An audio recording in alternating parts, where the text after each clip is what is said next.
बिस्मिल्लाहिर्रहमानिर्रहीम। अस्सलाम वालेकुम 10th क्लास। आज आपके लिए उर्दू का 12वां सबक पेश किया जाएगा। इससे पहले 10 और 11 सबक जो था उसमें हमने सबक मुलम्मा जो है उसके 2 हिस्सों में पढ़ा था। आज हम उसका तीसरा हिस्सा पढ़ेंगे, उसके साथ साथ मश्क जो होगी वो भी करेंगे। तो स्टूडेंट, जो आज हम पढ़ना शुरू करेंगे वो सफ़ा नंबर 64 से है।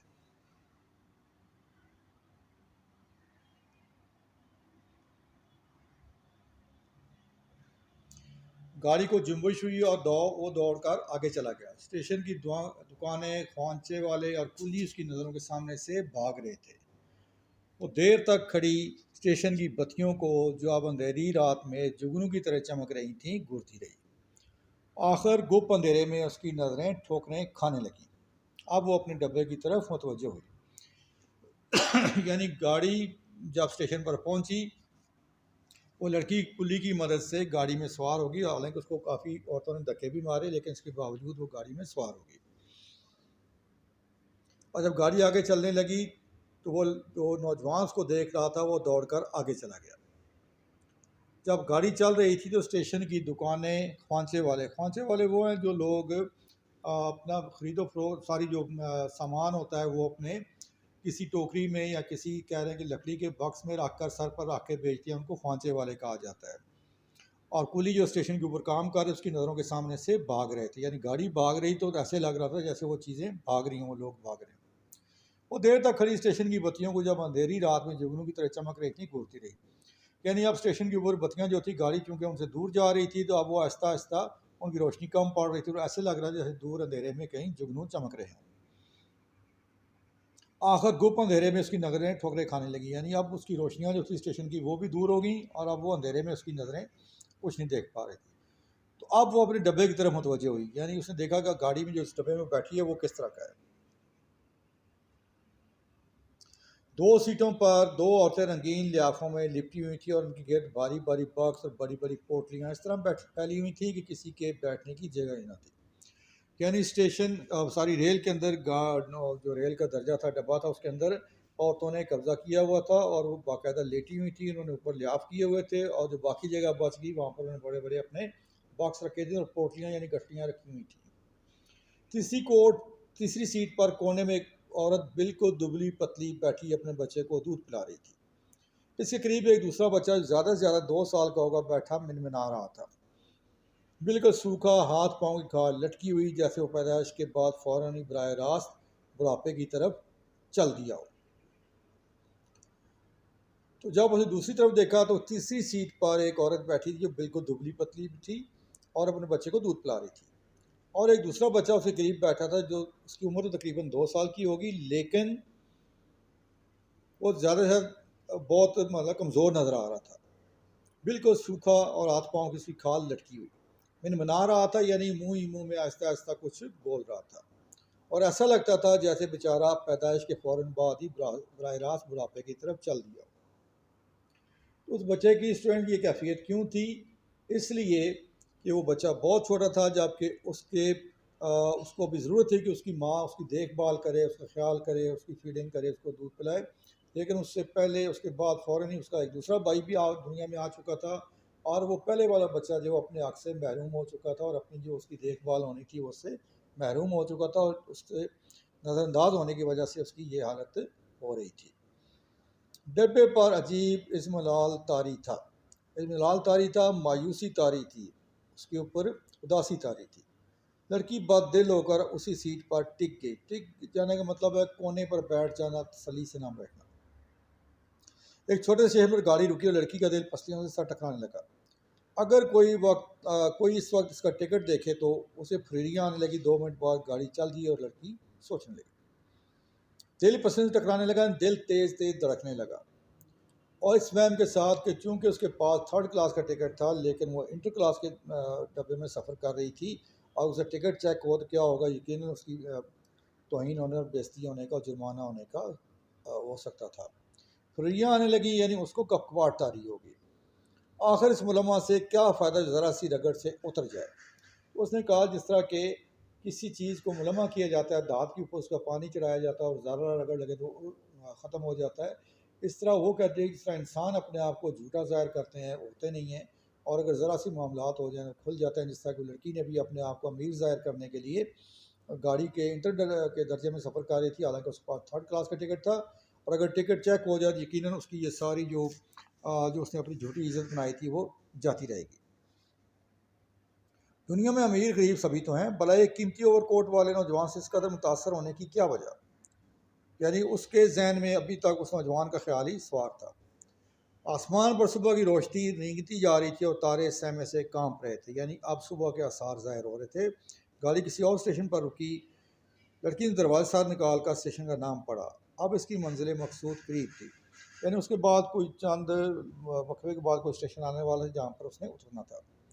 सोई हुई औरतें उठ बैठी, वो आपस में जमाइयाँ ले लेकर किसी दूसरे सुबह की ज़बान में बातें कर रही। जमाइयाँ ले लेकर यानी कि वो ज़ोर ज़ोर से मुंह खोल खोल कर सांस ले रही थी। इनमें से एक भी लड़की की तरफ मुतवज्जो ना हुई, जैसे वो अपने काले चेहरों के सामने इसके काले बुरके की कोई हकीकत ही ना समझती थी।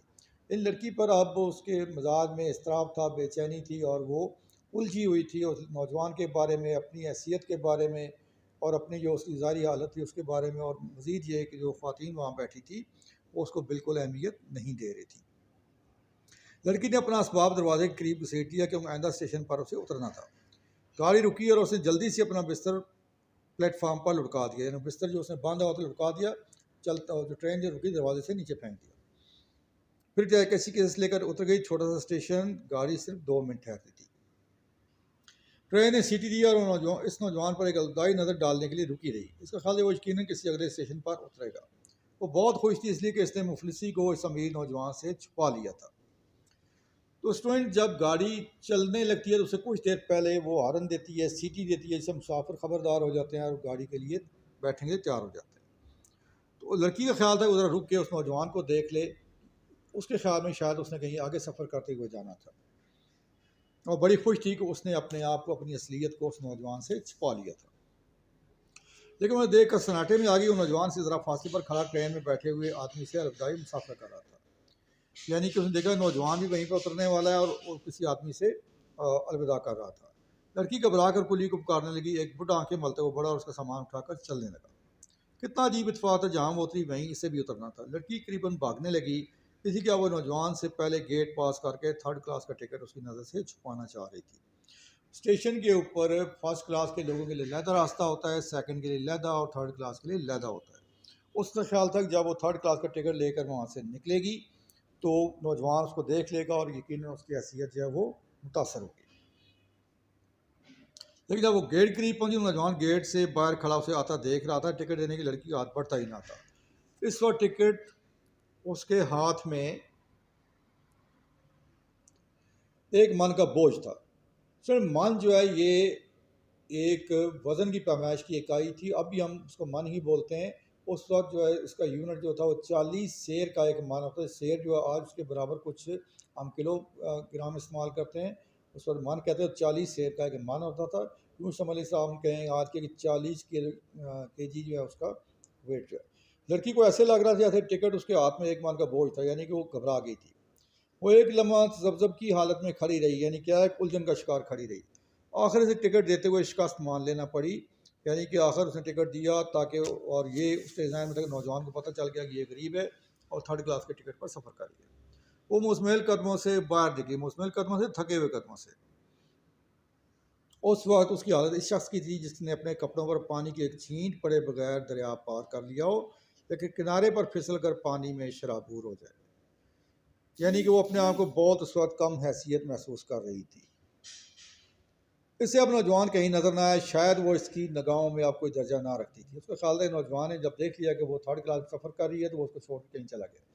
यह एहसास इसके सीने को भरमा रहा था और टांगे पर बैठ के रो दी। भरमा रहा था यानी कि उसके अंदर जो जलन पैदा कर रहा था, उसके मिजाज में, उसकी कह लें कि मिजाज को, तबीयत को दुख दे रहा था। चचा के यहाँ उसका इस्तकबाल सिर्फ इसलिए बड़ी गर्मजोशी से किया गया कि इसने बीमार चचा की आदत के लिए तनहा सफ़र किया था, लेकिन उन गर्मजोशियों के मुकाबले में बहुत सर्द दिखाई दे रही थी। इसने चाय की एक प्याली बहुत असरार पर कड़ी दुआ की तरह पी और कोठे पर धूप खाने चली गई। इसके पीछे चचा ज़ात बहन भी आ गई, यानी वो उस वक्त बहुत परेशान थी। और वहाँ उसका बड़ा इस्तकबाल किया गया कि वो इतने दूर सफ़र करके चाचा से मिलने आई थी, लेकिन उसको इन चीज़ों से कोई गर्ज नहीं थी। उसने एक चाय की कप पिया और बड़ी वो भी बेदिली के साथ। क्या वो छत पर चली गई कि वहाँ पर धूप सेके, तो उसके पीछे उसकी चचाजाद बहन भी आ गई। बाजी ये बुरका तो बड़ा अच्छा सा बना डाला तुमने, उसका बुरका भी नीचे से हमारे शौक के उठाती लाई थी।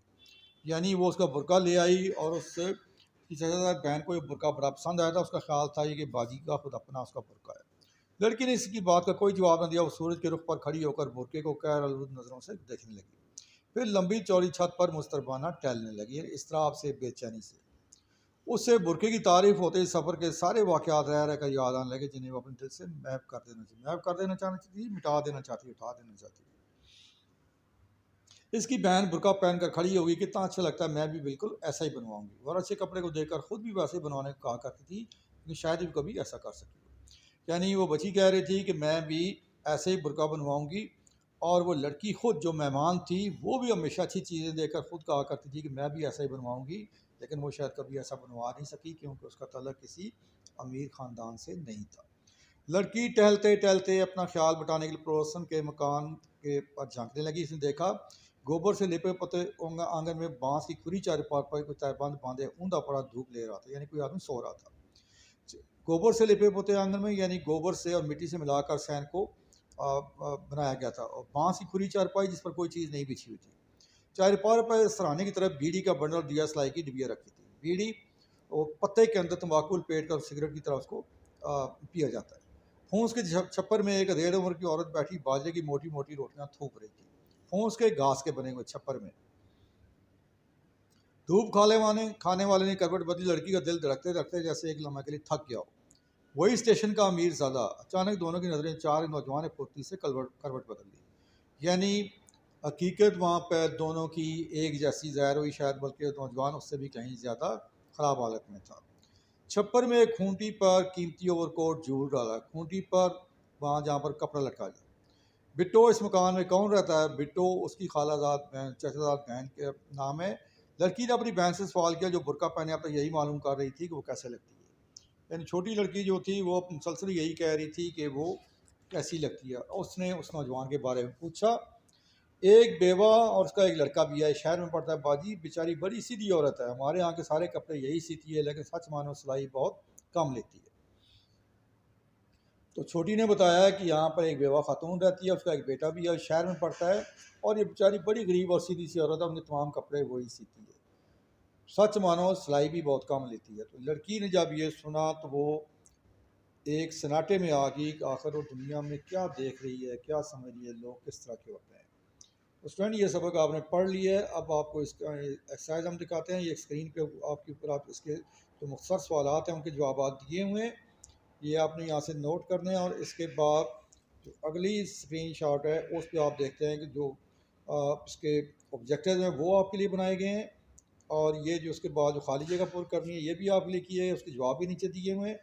और उसके बाद आखिर में ये जो आपने देखना है कि कुछ अल्फाज हैं जुमलों में इस्तेमाल करना है उनकी तज़कीर व तानीस के लिए, ये भी आपके लिए दे दिए गए हैं। तो इस तरह से हमने 3 किस्तों में सबक पूरा कर लिया है, और इंशाल्लाह वो आपसे नेक्स्ट सबक में मुलाकात होगी। एक्सरसाइज आपको दे दी गई है, तो आप इसको आप अपने लिए तैयार करें। तो अगले सबक तक के लिए अल्लाह हाफ़िज़।